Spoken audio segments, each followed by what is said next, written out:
Programme میں ایک بار پھر خوش آمدید ناظرین. اس وقت جو پیش رفت سامنے آ رہی ہے اسی معاملے پر ہم گفتگو کریں گے. کیسر امن شیخ صاحب وفاقی وزیر ہیں, وہ ہمارے ساتھ اس وقت موجود ہیں. شیخ صاحب بہت شکریہ سر وقت نکالنے کے لیے. اس وقت جو ایران اور امریکہ کے درمیان جنگ بندی کی صورتحال, پھر اب مذاکرات کے حوالے سے تجاویز بھیجی جانے کی جو خبریں سامنے آ رہی ہیں, لیکن اس صورتحال میں اگر آپ دیکھیں تو یو اے ای کے حوالے سے پہلے بھی کچھ خبریں آئیں اور اب یہ خبریں آ رہی ہیں کہ وہاں سے پاکستانیوں کو شاید نکالا جا رہا ہے. بطور وفاقی وزیر سر, آپ کے علم میں ہے کہ کیا کوئی یہ جو خبریں ہیں ان میں کوئی حقیقت ہے کہ واقعی وہاں سے پاکستانیوں کو نکالا جا رہا ہے؟ کوئی ایسی صورتحال ہے یا آپ سمجھتے ہیں کہ یہ خبریں درست نہیں ہیں؟ بسم اللہ الرحمن الرحیم. نادر, میں تو تقریباً 2 ہفتے یو کے میں تھا. میں کل واپس آیا ہوں اور میں وہاں پہ بھی پورا سب سے رابطے میں رہا, وہاں پہ لندن میں بھی, مانچسٹر میں, اور میرا کافی ان کے نیوز میڈیا سے بھی رابطہ رہا. کسی قسم کی ایسی کوئی خبر میں نے نہیں سنی اور نہ اس میں کوئی حقیقت ہے. ابھی میں آیا ہوں کل, تو کل ہی پرائم منسٹر صاحب سے بھی جو چائنا کے ساتھ ہمیں ایک مئی کے اینڈ میں ہمارے چائنا B2B ہو رہا ہے ایک انویسٹمنٹ کے لیے, تو پرائم منسٹر صاحب بھی چائنا جا رہے ہیں. تو وہاں ساری کافی نوٹیبل لوگ تھے, کابینہ کے ممبر بھی تھے اور سارے آفیسر بھی. تو کوئی ایسی بات میں نے کسی سے نہیں سنی. اب آپ کہہ رہے ہیں, میں نہیں سمجھتا کہ اس میں کوئی حقیقت ہے, کیونکہ تو ان کو ضرورت ہے, دونوں ملکوں کو ایک دوسرے کی ضرورت ہے. ہمارے لوگ جا کے جو ہیں جا کے کام وہاں مختلف صلاحیتوں کے لوگ جاتے ہیں. ہاں, لیکن شیخ صاحب آپ وفاقی وزیر ہیں بورڈ آف انویسٹمنٹ کے, وہاں پر یو اے ای میں کچھ کمپنیز بھی ہیں, باقی ممالک میں بھی آپ نے جیسے یو کے کا بھی ذکر کیا, تو آپ سمجھتے ہیں کہ وہاں پر جو کمپنیاں ہیں ان کی طرف سے بھی ابھی تک آپ کو کسی قسم کی کوئی شکایت موصول نہیں ہوئی؟ جی, کوئی شکایت کسی قسم کی کیٹیگوری کے لیے کوئی ایسی شکایت نہیں ہے. ٹھیک ہے نا. وہ تو اس سے انہوں نے علیحدگی اختیار کر لی جو ہے اوپیک سے, تو وہ ایک الگ ان کا ایک کاروباری معاملہ ہے. جیسے آپ دیکھ رہے ہیں کہ یو کے الگ ہو گیا یورپین یونین سے, تو یہ تو کوئی ایسا نہیں ہے. تو ہر ایک کی ملک کی اپنی اپنی پالیسی ہوتی ہے. تو انہوں نے کیا پاکستانیوں کے لیے, میں سمجھتا ہوں کہ یہ قابل عمل بھی نہیں ہے, کیونکہ پاکستانیوں کی وہاں پہ بہت سی خدمات ہیں اور ان کو بھی ضرورت ہے, ہمیں بھی ضرورت ہے. دونوں ملکوں کو جو ہمارے لوگ وہاں کام کر رہے ہیں انہیں بھی جاب چاہیے, اور ان کے کو بڑے اچھے یعنی اجرت پہ لوگ مل رہے ہیں, جو ایسا ہے کہ ہنرمند بھی ہے اور بغیر ہنر والے بھی لوگ گئے ہوئے ہیں وہاں پہ, کافی تعداد میں لوگ ہیں وہاں. ٹھیک ہے شیخ صاحب, لیکن یہ بھی بتائیے گا کہ ابھی یہ جو تقریباً اب آپ کے سامنے ہے کہ جتنے ماہ ایران اور امریکہ کے درمیان جنگ کو ہوئے ہیں, مذاکرات کے حوالے سے کوششیں بھی ہوئیں, لیکن اب پیٹرول کی قیمتیں ہیں یا باقی جو مشکل فیصلے ہیں معیشت کے حوالے سے اگر آپ دیکھیں, تو جو انویسٹمنٹ کے حوالے سے یا جو آپ کی ایک پلاننگ تھی, جو انیشیٹیوز تھے, جو اسٹریٹجی تھی, آپ سمجھتے ہیں کہ اس پہ کوئی اثر پڑا ہے پاکستان کے اندر معیشت کے حوالے سے, یا جو کمپنیاں باہر سے آنی تھیں, کیا ایسی کوئی صورتحال ہے کہ وہ کمپنیاں رک گئی ہوں, یا اس وقت صورتحال آپ کیا دیکھ رہے ہیں پاکستان کے اندر انویسٹمنٹ کے حوالے سے؟ میں تو دیکھیں نا, پاکستان کی کمپنیوں میں دیکھ رہا ہوں کہ زیادہ بلکہ انٹرسٹ اس وقت پاکستان جو لائم لائٹ میں آیا ہے پوری دنیا کی. میں یو کے میں آپ سے بتایا کہ وہاں تھا, اور کافی میں نے بزنس کمیونٹی کے پاکستانی بھی, اور میرا ان کے ڈیفنس کی اور سیکورٹی کی جو ان کی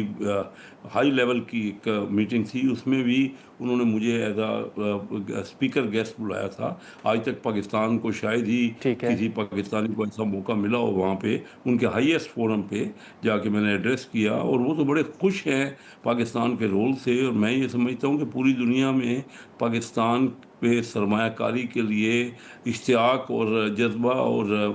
ان کے دلچسپی جو ہے وہ بڑھ رہی ہے. اور میں نے بڑا اچھا پایا, اپنے تمام جو ہمارے اوورسیز پاکستانی ہیں وہ بھی پاکستان میں آ کے سرمایہ لگانے کو. پاکستان ایک مضبوط ملک عمر جو ہے نا، یہ پچھلے مئی کی ایک سال پہلے جو وار ہوئی انڈیا کے ساتھ 4 دنوں کی، اس میں بھی، اور جو خطے میں رول پاکستان نے پلے کی ہے، ہماری تو سب سے دوستی ہیں، ایران سے ہمارے بڑے اچھے تعلقات ہیں،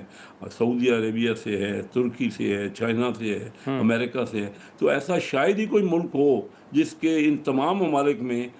سے بہت ہی ایک اعلیٰ تعلق ہو، اور بڑا یو اے ای بھی ہمارے، دیکھیں ہم تو ان سے بڑے بزنس بھی اور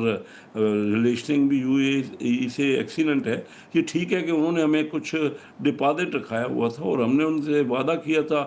ڈپازٹ واپس کرنے کا، تو انہوں نے جب وہ ڈیمانڈ کی تو ہم نے ان کو $3.4 بلین یا $3.5 بلین تھے تو ان کو پے کر دیے۔ کوئی، اور یہ کوئی ایسا مسئلہ نہیں ہے، دیکھیں یہ تو اگر ہمیں ضرورت تھی تو انہوں نے ہمیں ایک مشکل وقت میں ڈپازٹ دیا تھا، تو وہ ان کو جب ان کو ضرورت ہے تو ہم وہ واپس کر رہے ہیں۔ تو اس کے علاوہ تو کوئی اور ایسا کسی قسم کا کوئی خدشہ، اور یو اے ای کو اس وقت کافی مشکلات ہوئی ہیں ان کا اس جنگ سے، ان کے نقصانات ہوئے ہیں، کیونکہ ایران کے ساتھ بھی ان کی بہت بڑا ٹریڈ تھی، ساری منسلک تھی نا ایران کی ٹریڈ یو اے ای سے، اور وہاں پہ آپ دیکھ رہے ہیں کہ پراپرٹی کی پرائزز پاکستانی کافی یہاں سے انویسٹمنٹ گئی تھی پاکستان سے۔ لیکن شیخ صاحب آخری ایک سوال ہوگا مختصراً، مطلب ہم یہ کہہ سکتے ہیں کہ ایران اور امریکہ کے جنگ کے درمیان جو بھی پاکستان کا رول رہا یا جو بھی صورتحال پیدا ہوئی، اس میں یو اے ای اور پاکستان کے درمیان جو تعلقات ہیں، جو تجارت ہے، جو معاہدے ہیں، ان پر کسی قسم کا کوئی اثر نہیں پڑا؟ مجھے ابھی تک کوئی ایسا شائبہ بھی نہیں ہے کسی قسم کے کوئی بھی معاہدے کا۔ دیکھیں بڑی تیزی سے دنیا میں ڈیولپمنٹس ہو رہی ہیں، ان کا شاید جو نکلے ہیں وہ اوپیک سے، تو اس میں کیا آگے ان کے انڈیکیشنز کیا ہوتی ہیں دوسرے ممالک کے ساتھ، لیکن پاکستان کے ساتھ تو ان کے بڑے اچھے تعلقات ہیں، اور میں سمجھتا ہوں کہ یہ کنٹینیو رہیں گی اور دونوں ملکوں کے فائدے میں رہیں گے۔ ٹھیک ہے، لیکن آپ دیکھ رہے ہیں کہ آنے والے دنوں میں سر یہ معیشت بہتر ہو جائے گی، یا اس وقت جو مشکل فیصلے کرنے پڑ رہے ہیں، آپ نے ہرمز اگر کھل جائے تو اس کے بعد آپ سمجھتے ہیں کہ یہ بوجھ عوام کے اوپر کم ہوگا، یا بجٹ میں کوئی ریلیف کا امکان آپ سمجھتے ہیں؟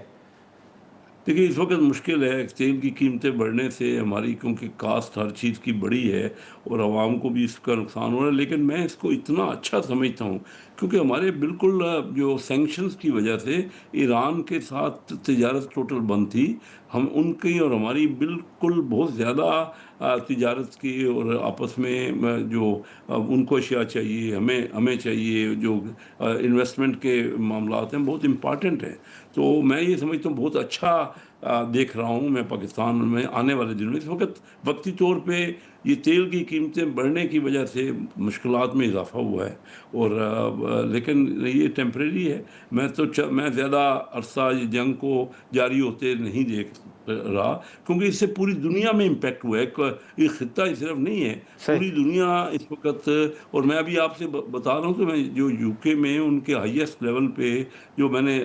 ان کی انٹرسٹ، ان کی کریاسٹی، ان کا پاکستان کے وزیر اعظم اور پاکستان کے فیلڈ مارشل کے لیے اپریسیشن، خاص طور پہ انہوں نے مجھے پیغام دیے جو میں آپ کے تھرو بھی دینا چاہتا ہوں، کہ وہ کہتے ہیں کہ ہم تو بہت زیادہ آپ کے شکر گزار ہیں کہ آپ اتنا اہم رول پلے کر رہے ہیں، اور اس جنگ کے لیے جو کہ جنگ تمام دنیا کی اکانومی کو سفر ہو رہا ہے جس سے، تو اس میں آپ ایک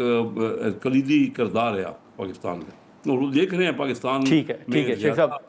بالکل جو لوگ یہاں آئے ہیں نا پاکستان میں اس دوران کور کرنے کے لیے، انہوں نے پاکستان کا بڑا اچھا جو پرسیپشن ہے پہلے کی نسبت بہت بہتر کیا ہے دنیا پوری میں۔ بالکل